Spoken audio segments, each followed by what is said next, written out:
So, listen to this. Beckenbauer, Müller, Zidane, Rivaldo, Ronaldinho, and Messi. What do these names have in common? Well, they are the only 6 players in history who can match Rodri's trophy cabinet. In fact, if you want to make winning a treble a requirement as well, then it's only Messi. However, one thing is glaringly obvious. Even though everyone can see that right now, no player in the world is capable of single-handedly making or breaking a team quite like him. He does not get even close to the same respect as those 6. That's the curse of the holding midfielder. People often say that goalkeeping is the most thankless position, but even goalkeepers make newspaper covers if they put on a hell of a show.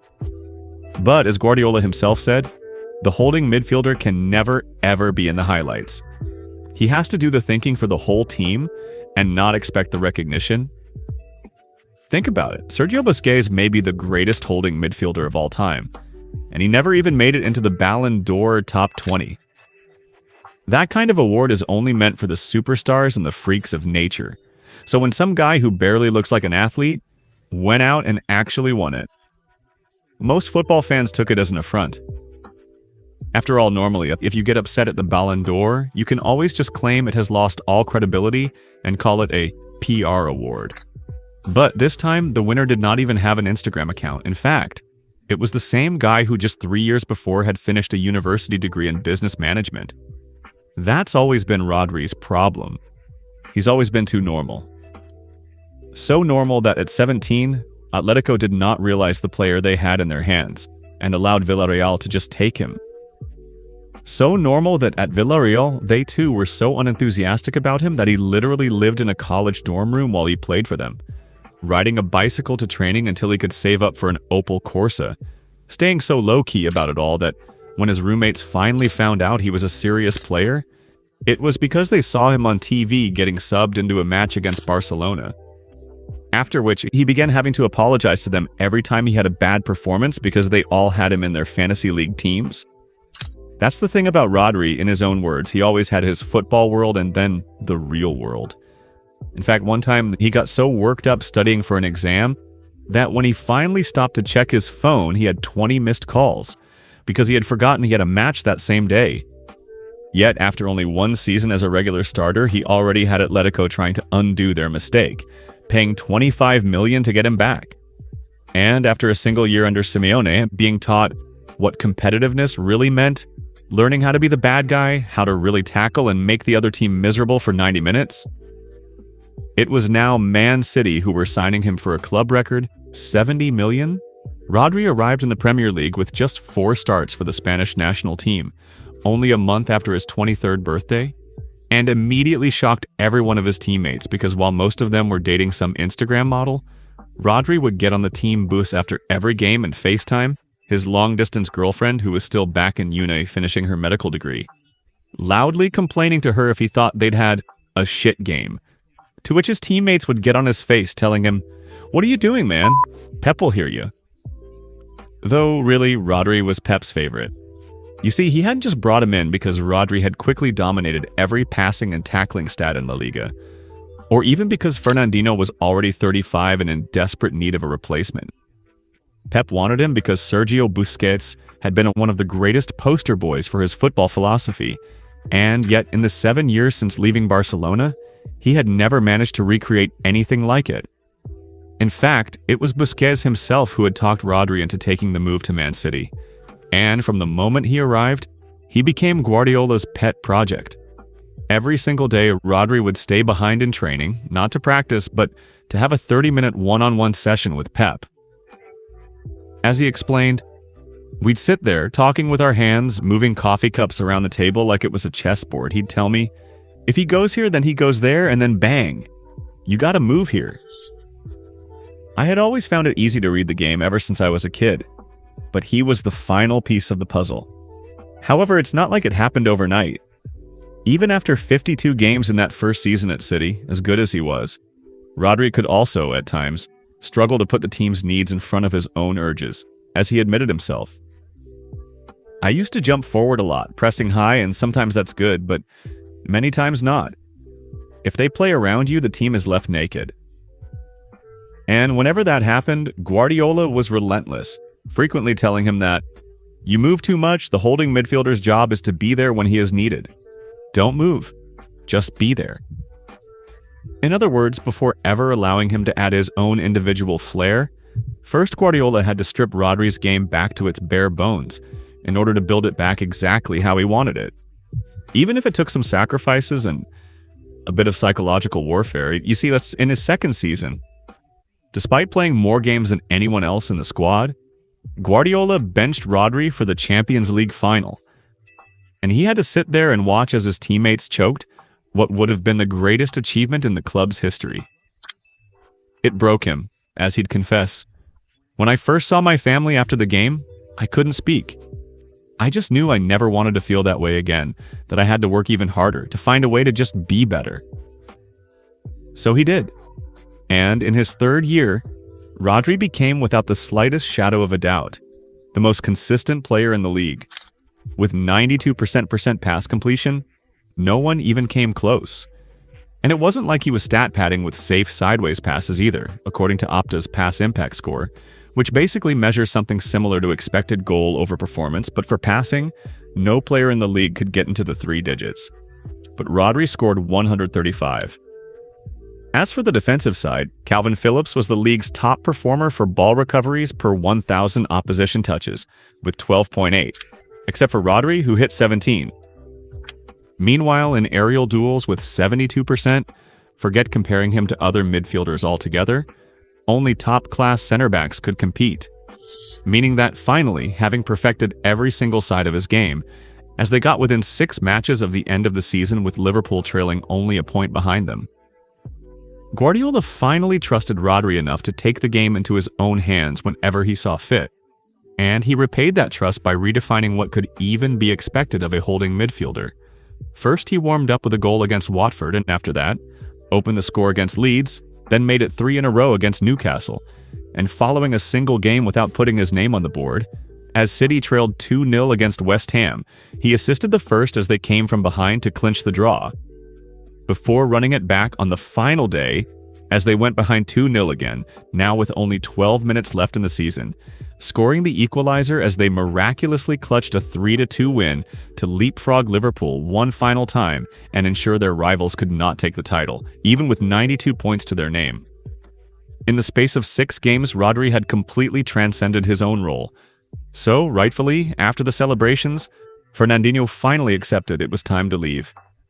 The same way that, a couple months later at the World Cup, Rodri made it very clear for Busquets that it was time for him to pack his bags as well, playing the tournament out of position at center back in order to accommodate for him.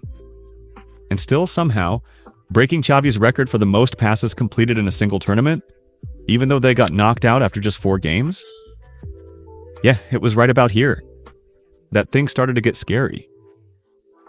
You see, as City took a 3rd consecutive Premier League in a row, as much as that matched the all-time record, it's not like anyone was surprised.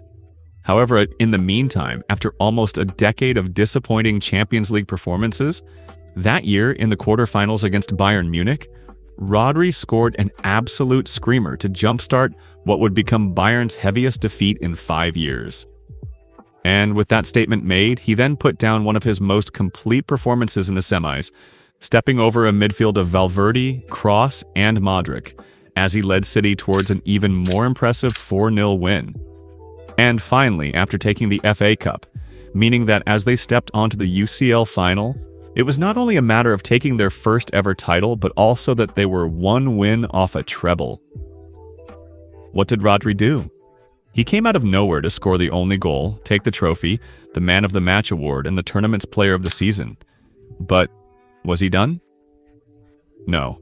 Because earlier that year, with Luis Enrique stepping down and De La Fuente taking over, not only was he finally free from being forced to play at center back, but he was soon made captain of the national team for the first time ever, since he had not only known De La Fuente since he was a teenager, but had won the under-19 Euros alongside him, and so, only 8 days after the Champions League final, he was already winning the Nations League and being named player of the tournament yet again, completing what seemed like a perfect season, at least until he played the next one. Listen, there would be no 4th Premier League title in a row without Rodri, and it isn't even remotely hard to prove it.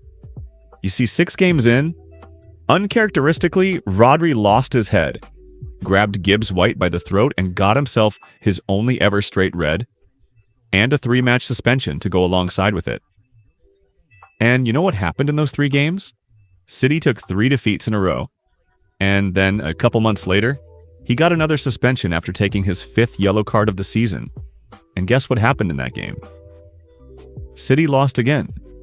Now, that wouldn't have been that shocking if not for the fact that once the league season was over, those would have been City's only defeats.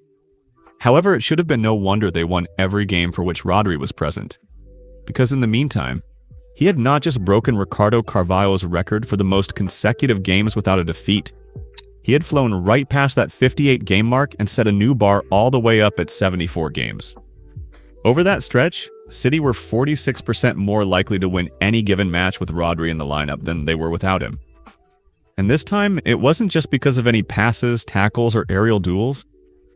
No. He had put up 22 goal contributions that season, including the final goal on the final match day that allowed them to take the title. His highlights reel was completely absurd for a player in his role. Right foot, left foot. Headers, he had it all. In fact, if you discarded penalties, not only was he putting down goal contributions at a substantially higher rate than the likes of Bruno Fernandes or Martin Odegaard, supposedly far more creative attack-minded midfielders, but he was also beating the likes of Kudus, Luis Diaz, and Joao Pedro, even getting uncomfortably close to Saka or Julian Alvarez. Actual world-class forwards, so already then, with Rodri having made the Ballon d'Or top 5 the season before, there were a lot of pundits and analysts theorizing that perhaps Morata had a point when he claimed that he could have easily won it, and that all he lacked was the marketing. But thankfully for him, the biggest tournament in Europe was about to be played. At the Euros, following an unproblematic group stage only 25 minutes into their last 16 match against Georgia, despite having 86% possession, Spain were trailing 1-0 and running around like headless chickens looking for a goal when, suddenly, Rodri took control of the game, forced them to slow down, and then scored the equalizer himself, setting them up for a 4-1 victory and taking the man of the match as De La Fuente dubbed him the perfect computer. Yet if there was any doubt that he was the linchpin holding that team together in the quarters, he held off Germany for the full 120 minutes, while basically every one of the players around him got subbed in and out at some point, and then, in the semis, he put up maybe his best performance, somehow managing to calm the team down after conceding just 8 minutes in, while also constantly putting in shifts to help a 38-year-old Jesus Navas deal with Mbappe, meaning that by the end, even if he ended up going out injured midway through the final, once they won it all, Rodri had, again, been named the player of the tournament. However, as this recognition started reaching such heights that there were indeed serious debates around whether he should win the Ballon d'Or, his luck began to turn. Having already missed the first few games of the season thanks to the injury he had suffered in the final, Rodri only played 3 more games before he ruptured both his meniscus and his ACL, meaning that once he actually won the Ballon d'Or, becoming the first Premier League player since Ronaldo to take the biggest award in the sport, as well as the first Spanish player to do so in 64 years, well, with the general opinion being that Vinicius Jr. was the rightful winner, in what should have been the greatest moment of his career, not only did he have to step on stage while the crowd chanted someone else's name, but he had to do so in crutches, knowing it would be months before he fully recovered and could prove to the world that they had no right to treat him the way they did. Yet it turned out even worse than that, as not only would City instantly drop to 3rd place in that first season without him, but his injury would suffer setback after setback, leaving him out for a total of 15 months and bringing up a series of other issues from back trouble to multiple hamstring injuries, forcing him to miss an extra 24 matches over whatever was left of his season.